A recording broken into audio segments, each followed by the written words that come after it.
아시안컵 경기를 앞두고 베트남 국가대표팀의 수장 필립 트루시에 감독은 묘한 발언을 합니다. 16강 진출조차 어려울 거라 예상되는 베트남인데도 일본이 베트남을 상대로 승리하는 건 쉽지 않을 것이라 호언장담했기 때문이죠. 당연하게도 일본과 베트남 양국의 반응은 극과 극으로 갈렸습니다. 일본 언론은 들을 가치도 없다, 어이없는 발언이라며 코웃음을 쳤고 일본 선수들마저 그 누가 출전하더라도 베트남은 이길 것이다라고 비웃었죠. 베트남 언론마저 고개를 갸웃했습니다. 그도 그럴 것이 박항서 전 감독이 떠난 뒤 트루시에 감독은 총 5경기를 치렀는데요. 결과는 1승 4패. 게다가 한국에는 6대0으로 대패한 적도 있기 때문입니다. 유일하게 승리한 것은 필리핀과의 경기였고 이라크, 키르기스스탄과의 친선 경기에서도 무참히 지고 말았는데요. 박항서 감독이 써내려간 기적같은 축구 역사로 인해 한껏 들떴던 베트남인들이 싸늘한 반응을 보인 것은 예상된 일이었습니다. 특히 탄탄한 수비를 기본으로 하고 순간순간 역습하는 기질을 펼치며 호성적을 이어간 베트남 축구 스타일을 완전한 공격 축구로 전환하겠다는 트루시의 감독의 전략은 무리수라는 평을 들을 만했죠. 그런데 그의 전략이 먹힌 걸까요? 아시안컵 조별리그 D조 1차전에서 우승후보 1순위 일본을 상대로 2골이나 넣으며 역전골까지 기록한 베트남. 그러나 환호의 시간은 짧았습니다. 결국 4대2로 쓰디쓴 패배를 기록했기 때문이죠. 경기 후 베트남 매체의 더 타오 바노아는 트루시의 감독은 자존심을 버려라라고 일침부터 가했습니다. 전임 박항서 감독이 한 스타일을 따라 실점을 최소화하고 역습을 노려야 한다고 지적했는데요. 일본을 상대로 2골을 넣었다는 점은 고무적일 수 있으나 결과를 보면 수비적으로 하는 게 나았다고 본다. 선수들의 능력을 과신해 어설프게 공격 일변도로 싸우다 혼난 셈이다. 일본의 골키퍼가 경험이 부족한 어린 선수였기에 다행이었다. 그렇지 않았다면 한국전의 악몽이 반복됐을 것이다라는 축구 전문가들의 냉정한 분석도 곁들였습니다. 실제로 그랬습니다. 전반 11분 일본의 핵심 공격수 미나미노가 선제골을 터뜨린 후 선수들이 죄다 라인 위로 올라와 공격에 집중했던 베트남은 16분 응우엔 딘 박의 동점골을 이뤄냅니다. 골키퍼마저 멍하니 당할 수밖에 없었던 절묘한 골이었죠. 전반 32분에는 페널티 박스에서 프리킥을 얻어내 이를 기점으로 역전골을 기록했고요. 그러나 전반이 끝나기 전 일본이 2골을 더 기록하며 역전해 버리는데요. 순식간에 3대2로 뒤처진 베트남. 그 바탕에는 전반 40분 동안 모든 체력을 소진해 기동력을 잃어버린 공격수들과 그럼에도 공격 위주의 전략을 밀어붙인 트루시의 감독의 오판이 있었습니다.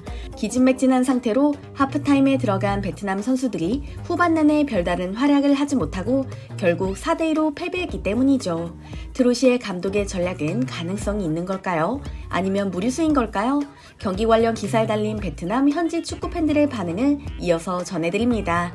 한국전보다는 낫지만 박항서 감독의 전술대로 펼쳤다면 훨씬 더 좋은 결과가 나왔을 거라 생각해.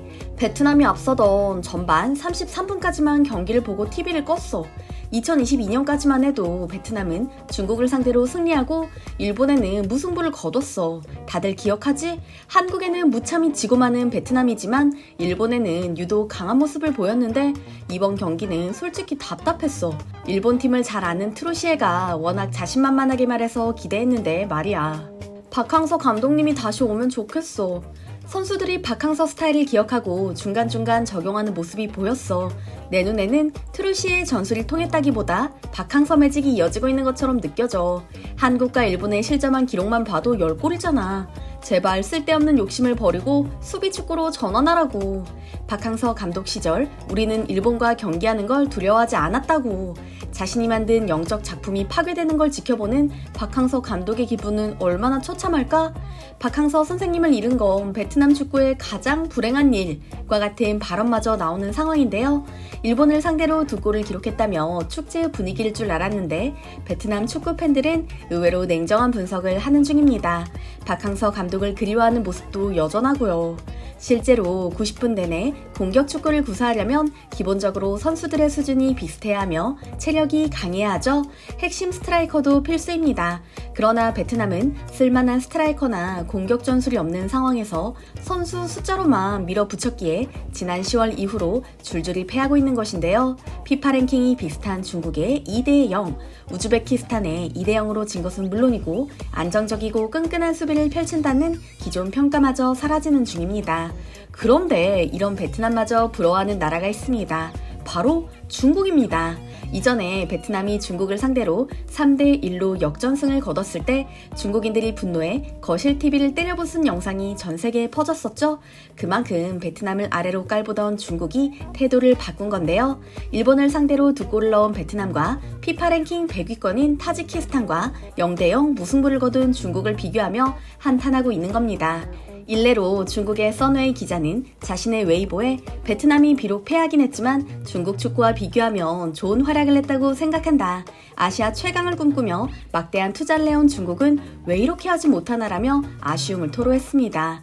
일방적으로 열세였던 중국의 경기를 보고 실망한 수많은 중국인들이 이 코멘트에 공감을 눌렀고요. 반대로 일본인들의 반응은 어땠을까요? 우선 모리아스 하지메 감독은 베트남을 상대로 일본팀 본연의 실력을 발휘하지 못했다. 특히 프리킥 상황에서 실점했는데 이전 경기에서도 비슷했다. 오늘 경기는 전반적으로 당당하지 못한 경기였다며 실책을 솔직히 인정하는 모습이었는데요. 일본 열도는 승리에도 불구하고 위기감에 휩싸인 게 분명해 보입니다. 특히 6대0을 기록한 한국과 베트남 경기를 보고 이번 경기에서 뻥뻥 터지는 골을 기대했던 일본 팬들은 연승 행진을 달리던 일본이 베트남의 뒷덜미를 잡힐 뻔했다니 등골을 서늘했다와 같은 댓글을 달았는데요. 2002년 일본 대표팀을 이끌었던 트로시의 손바닥 위에서 노란 한 골, 국가대표 엔트리 총 26명 중 20명이 유럽파라는 게 창피할 정도였다. 이번 경기도 9명이나 유럽파였잖아. 그런데도 선제골을 넣은 후에 역전을 허용하다니 감독과 선수들은 정신을 바짝 차리길 바란다. 베트남을 상대로 고전했다는 게 믿어지지 않아. 경기 내내 선수들이 골을 넣어도 화가 났어. 솔직히 우승 후보라는 타이틀을 떼어야 하는 경기 수준이었다고 생각해. 한국은 베트남에 6대0으로 이겼는데 일본은 왜 이러는 거야? 예선 후에는 한국과 같은 강팀을 상대해야 하는데 갑자기 자신감이 꺾였다. 지난 2달간 미친 활약을 보여줬던 일본팀의 저력을 의심하게 되는 경기였다. A매치 경험이 거의 없는 골키퍼를 내세우다니 감독의 오만이다와 같은 비판이 일었습니다. 찝찝한 1승을 거둔 일본과 트로시의 전술에 대해 고민이 필요한 베트남, 그리고 바레인과의 경기를 앞두고 있는 한국까지 치열한 각축전이 벌어지는 아시안컵의 현장 즐거우셨나요? 오늘 영상도 재밌게 보셨다면 구독과 좋아요 부탁드리겠습니다. 항상 함께 해주시는 구독자 여러분, 오늘 날씨가 춥습니다. 옷 따뜻하게 입으시고 감기 조심하시고 이번 주도 행복하게 보내세요.